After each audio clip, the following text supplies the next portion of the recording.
Continuing part 3, the story of the scroll, the curve. Esther sends invitations to partake of the meal.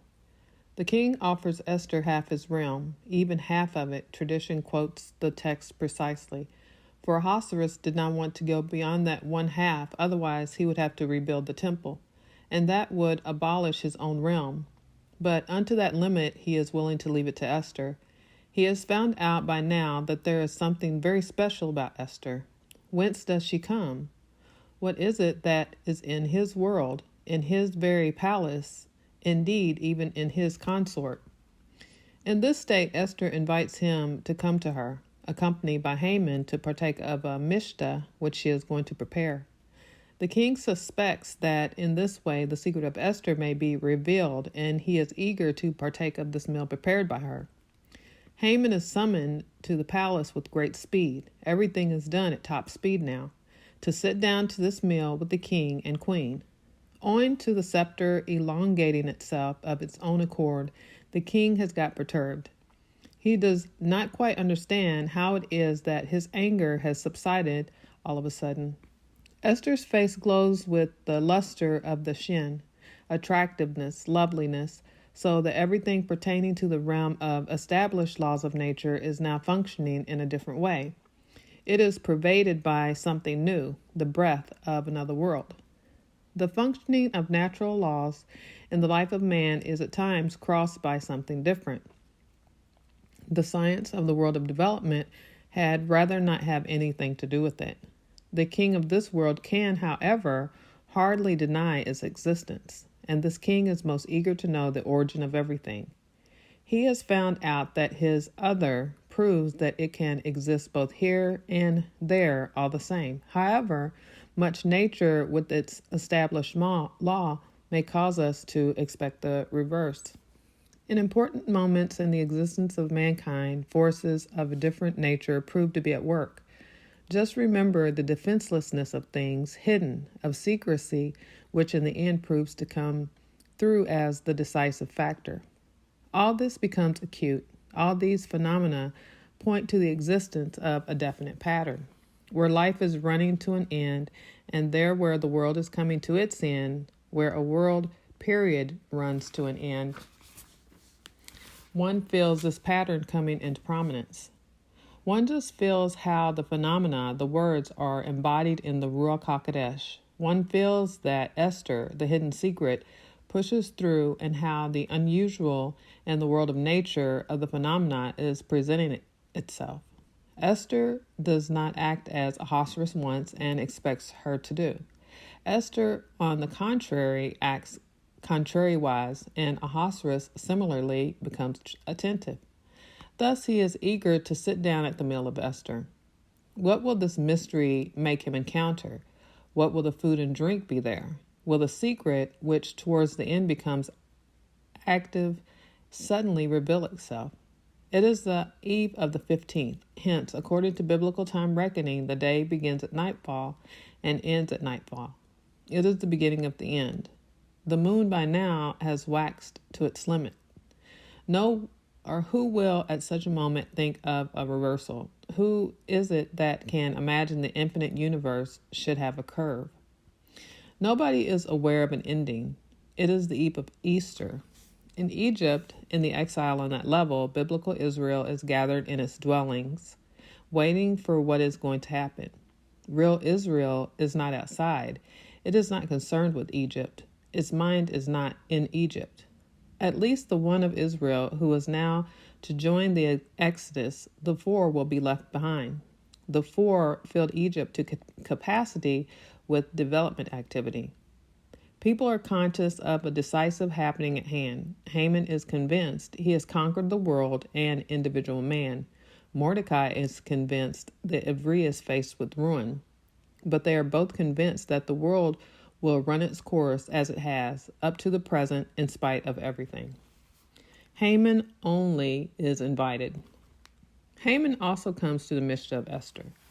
That Haman should also come as the only one shows how important, how indispensable the force of development is at the end. Haman considers it a special distinction, only himself with the king and queen. Now he knows that the world and the future are his. Ancient lore has it that this is exactly why Esther allows him to come, that this thought may be strengthened in him. Development is carried to an incredible peak in order that, fully matured, it may be cut off. The neshama comes into that which is fully developed. The Redeemer is the ultimate neshama. Esther invites Haman, lest in his natural hatred of the Ivri, he should get the idea that she herself is an Ivri. The force of development tends to annex everything. It is like heaven, like an ulcer. Wherever he is ushered in, he takes it for granted that people agree with him. In case Haman should not be invited, he might find reasons eventually to test the situation in the very core of things in the palace. In the times of the end, even Nistar invites these forces of development at the meal. Just think what it implies. Another motive is that the Jehudim shall not think of a sister of theirs is residing in the palace as the queen, for in that case fasting would be broken or discontinued.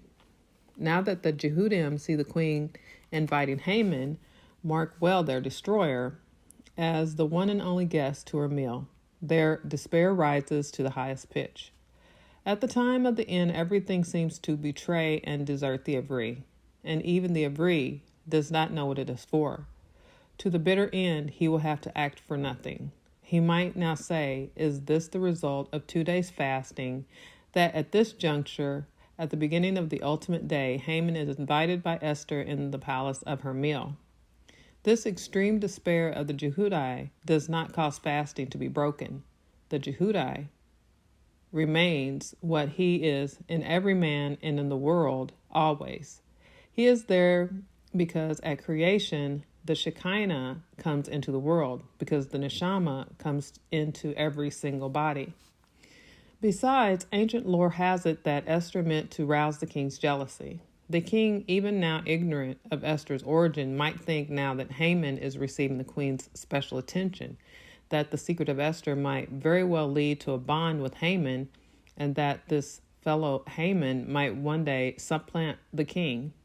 At the time of the end of the distinction of the force of development is raised to such an extent they create the impression they are going to rule the universe, to direct individual man altogether in his thoughts and dealings. The king who dominates all, even that which does not pertain to these forces of Amalek, the king who has subjected the whole world and lays down the laws of nature and makes them operate, is getting suspicious.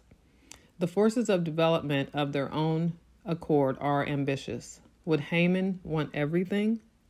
Just realize that the secret of God rouses it all, causes all this to happen in this way.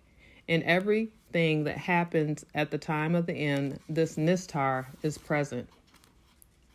When, with similar hints in ancient lore, the prophet Elijah was asked which of all these motives actually drove Esther, he answered, all of them.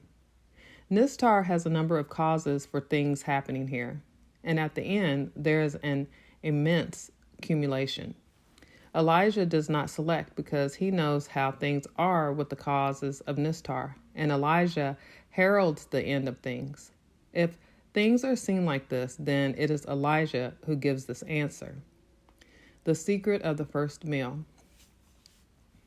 The meal of Esther ends rather strangely. The king asks Esther to make her petition, and again he offers her half of his kingdom unto half of it. And this time Esther merely asks that the king and Haman shall be present again at the Mishta, which she is going to prepare the next day. Extraordinary, one will say, in the realm of Pursumodai, the realm of duality, there are also 2 meals. All is divided. Ahasuerus also wants to give his kingdom to Esther unto half of it, and Ahasuerus himself rules the 127 lands, whereas he is, as a king, might rule 254. Messengers are sent forth with laws against the Jehudim, and afterwards the messengers will go forth with the message on behalf of the Jehudim. Everything points to the fact that this world is merely one side, that everything here has its reverse. And here too, when Esther gives an invitation for another meal, it is exactly the middle of the Esther story. With the words, "Then answered Esther and said," in 5:7, the second half of the scroll begins. With this answer of Esther begins the hanging of Haman. So, in this world, one meal is necessary and then another. There is this world and another. This world is the preparation of the other. It is now the eve of the 15th, too. The 15th day is setting in. What has been waxing till this moment starts waning from now on.